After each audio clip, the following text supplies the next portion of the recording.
Hello friend, आप देख रहे हो हमारा चैनल ग्रो बुक्स। तो अगर आप हमारे चैनल पर नए हैं तो प्लीज़ हमारे चैनल को सब्सक्राइब कर लीजिएगा।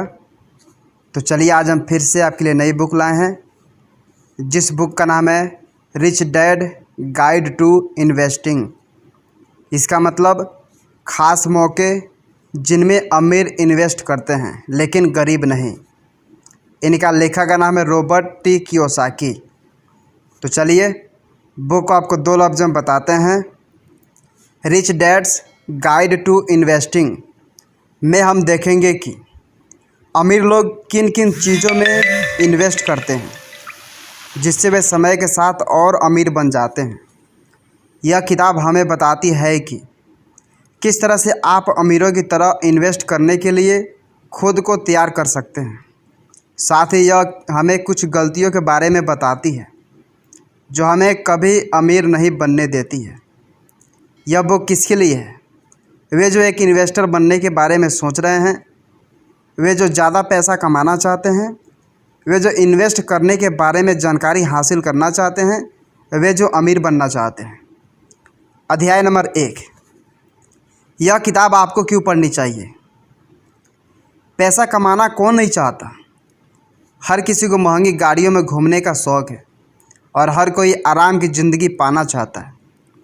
लेकिन जब बात आती है कि किस तरह से वह ज़्यादा पैसा कमा सकता है तो ज़्यादातर लोग अमीरों की नकल करने लगते हैं। वे खुद का बिजनेस शुरू करते हैं या फिर इन्वेस्टमेंट करना शुरू कर देते हैं। लेकिन बिना सही जानकारी के कोई भी व्यक्ति किसी भी जगह कामयाब नहीं हो सकता। यह किताब हमें बताती है कि किस तरह से आप एक इन्वेस्टर बन सकते हैं। एक कामयाब इन्वेस्टर बनने से पहले आपको क्या करना होगा और किस तरह की जानकारी हासिल करनी होगी। यह किताब इस तरह के कई सवालों के जवाब देती है। किस तरह आप एक इन्वेस्टर बन सकते हैं, किस तरह से आप एक लीडर बन सकते हैं, एक बिजनेसमैन बनने के लिए आपको कौन सी चीज़ें सीखनी चाहिए। अध्याय नंबर 2, दुनिया के 10% लोग 90% संपत्ति के मालिक हैं। आपसे बहुत पहले पैरेटो ने अपना 80-20 का नियम दिया था। इस नियम के हिसाब से हमारी 80% कामयाबी सिर्फ 20% मेहनत का नतीजा होता है। लेकिन अगर हमें इससे निकलकर पैसों की दुनिया में आए तो यहाँ पर 90% धन दौलत सिर्फ 10% लोग ही लेकर जाते हैं। वॉल स्ट्रीट के एक आर्टिकल ने इस बात को साबित किया है। उसमें यह लिखा गया है कि चाहे हॉलीवुड हो या ओलंपिक, चाहे बिजनेस हो या इन्वेस्टिंग, इन सभी में जो 10% लोग सबसे ऊपर हैं उनके पास 90% की संपत्ति है। लेकिन अब सवाल उठता है कि आखिर ऐसा क्यों है। अमीर लोग जिन चीज़ों में अपना पैसा इन्वेस्ट करते हैं वह इन्वेस्टमेंट उन्हें बहुत ज़्यादा अमीर बना दिया करती है। गरीब लोग उसमें इन्वेस्ट नहीं कर पाते, जिसकी वजह से वे सारी उम्र काम करने पर भी गरीब ही रहते हैं। इसमें कुछ खामी नियमों का भी है। अमेरिका की सिक्योरिटीज़ एंड एक्सचेंज कमीशन ने कुछ खास तरह के इन्वेस्टमेंट करने की इजाज़त सिर्फ अमीर लोगों को ही दी है। वे लोग जो एक साल में $20,000 कमाते हैं या जिनके पास $10 लाख की संपत्ति है वहीं इस तरह के इन्वेस्टमेंट कर सकते हैं। इस तरह के इन्वेस्टमेंट में फ़ायदे बहुत ज़्यादा होते हैं लेकिन साथ में रिस्क भी बहुत ज़्यादा होते हैं। इसलिए सरकार ने गरीब लोगों को और गरीब ना बनने से रोकने के लिए इस तरह के नियम लगाए हैं। लेकिन यही वो नियम है जो गरीबों को अमीर बनने से रोकती है। तो एक गरीब व्यक्ति अमीर बनने के लिए क्या क्या कर सकता है। अध्याय नंबर 3, अमीर बनने के लिए सबसे पहले आपको अपने दिमाग से कुछ वहम निकालने होंगे। आज ज़्यादातर लोग इसलिए गरीब नहीं हैं क्योंकि उन्हें सही सलाह नहीं मिल रही है। वे गरीब इसलिए है क्योंकि उन्हें गलत सलाह मिल रही है। एग्जाम्पल के लिए आपने सुना होगा कि स्कूल जाओ, अच्छे नंबर लाओ, नौकरी करो। लेकिन क्या आपको एक भी ऐसे व्यक्ति के नाम पता है जो नौकरी करके अमीर बना हो। सरकार के नियम कुछ इस तरह के हैं कि एक व्यक्ति नौकरी करते हुए कभी अमीर नहीं बन सकता। एक कर्मचारी सबसे पहले अपने पैसे कमाता है, फिर टैक्स भरता है और जो उसके पास बचता है उसमें अपनी ज़िंदगी बिताता है। दूसरी तरफ एक बिजनेसमैन सबसे पहले पैसा कमाता है, उसे इन्वेस्ट करता है और फिर जो उसके पास बचता है उस पर टैक्स देता है। एग्जाम्पल के लिए, अगर आपको 10 लाख रुपये बचाने हैं तो सबसे पहले आपको 20 लाख कमाने होंगे, 5 लाख टैक्स भरना होगा, 5 लाख अपने खर्चे के लिए निकालने होंगे, फिर आपके पास 10 लाख रुपया होंगे। इसके अलावा इन्फ्लेशन की वजह से आपके कमाए गए पैसों की कीमत समय के साथ कम होती जा रही है। एक और वजह यह है कि आज के वक्त में बिजनेस से ज़्यादा खतरा नौकरी में है। चाहे जो हो, एक कर्मचारी को हमेशा नुकसान सहना होगा। अगर कंपनी स्टॉक मार्केट में नीचे जा रही है तो वह अपने कर्मचारियों को निकाल देती है, जिससे वह फिर से ऊपर आ जाती है। इसमें फ़ायदा इन्वेस्टर का होता है। आज के वक्त में नौकरी में बिल्कुल भी सुरक्षा नहीं है, क्योंकि यहाँ पर आपके हाथ में कुछ भी नहीं होता। जब आपके बॉस को आपसे काम नहीं रहेगा तो वह आपको निकाल देगा। अध्याय नंबर 4, अमीर बनने के लिए सबसे पहले आपको जानकारी हासिल करनी चाहिए।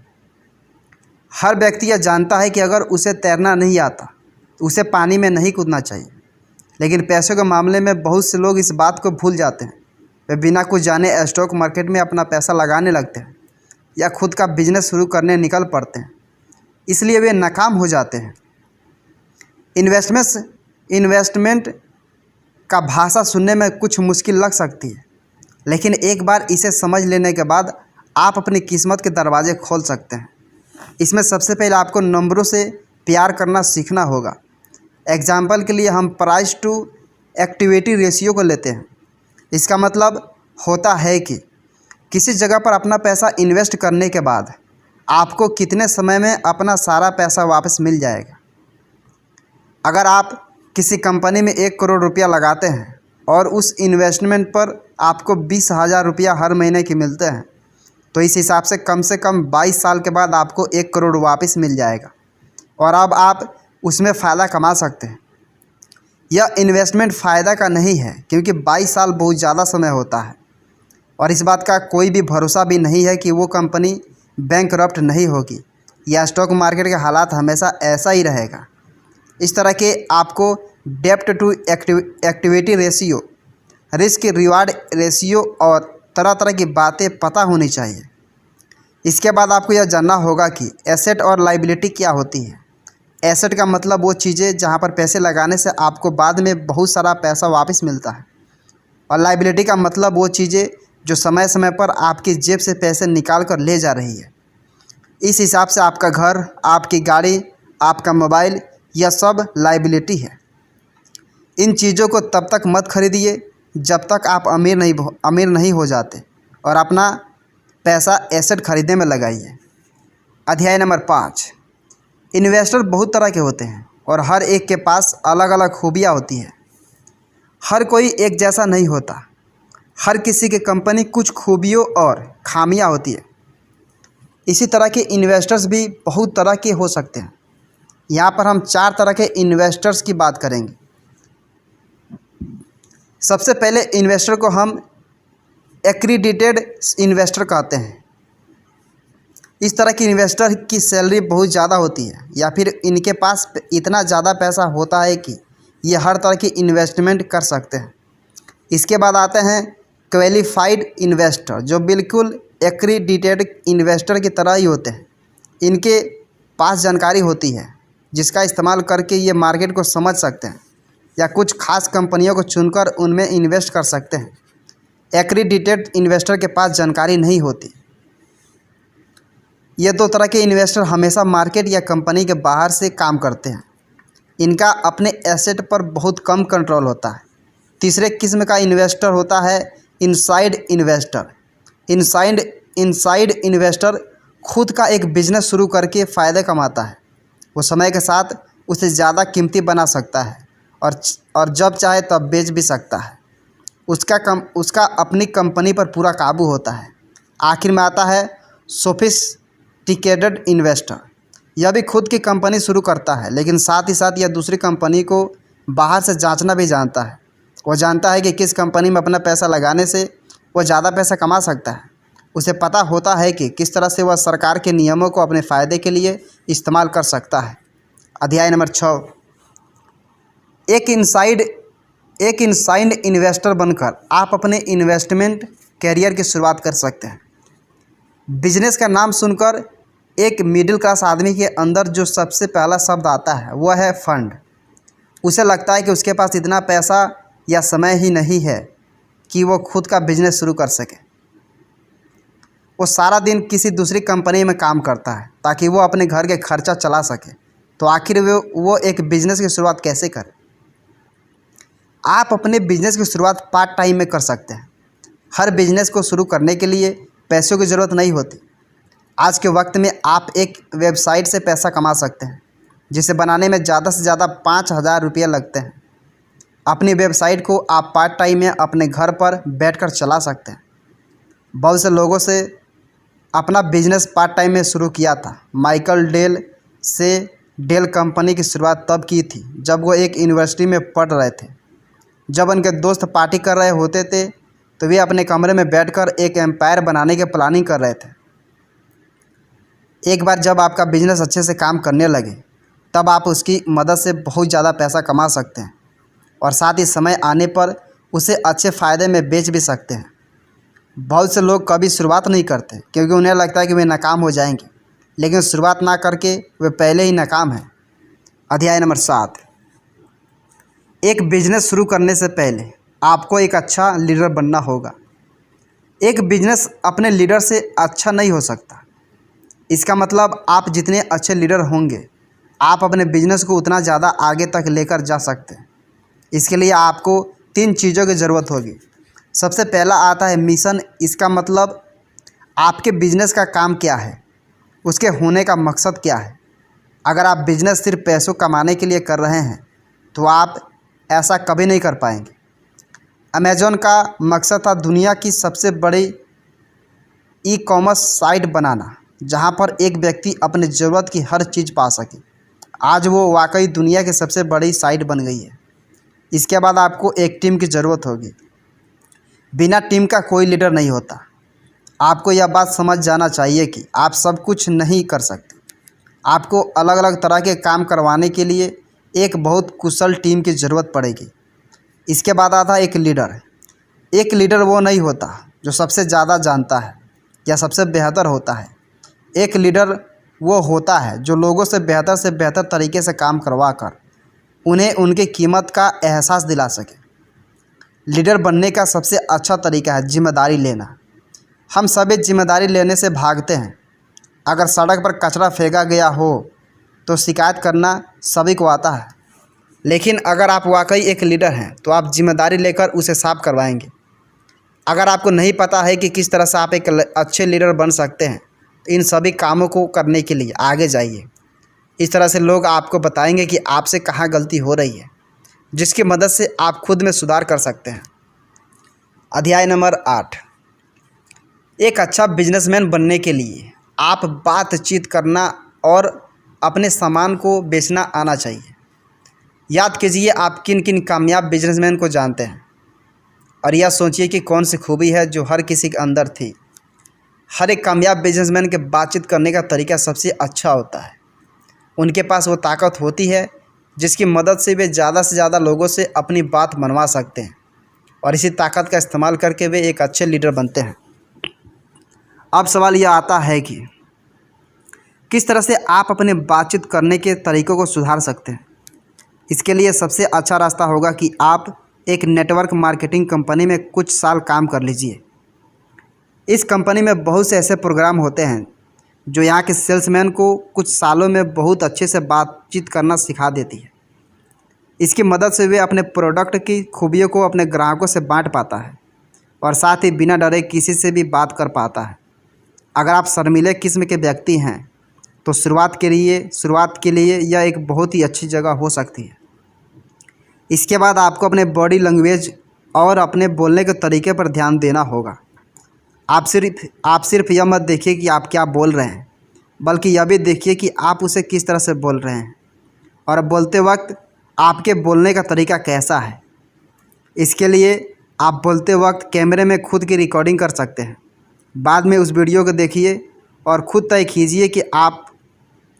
कीजिए कि अगर आप कहीं पर किसी को इस तरह से बोलते हुए सुनेंगे तो आपको कैसा लगेगा।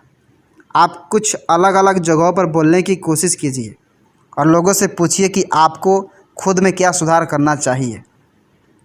अध्याय नंबर 9, खुद का बिजनेस शुरू करने के लिए।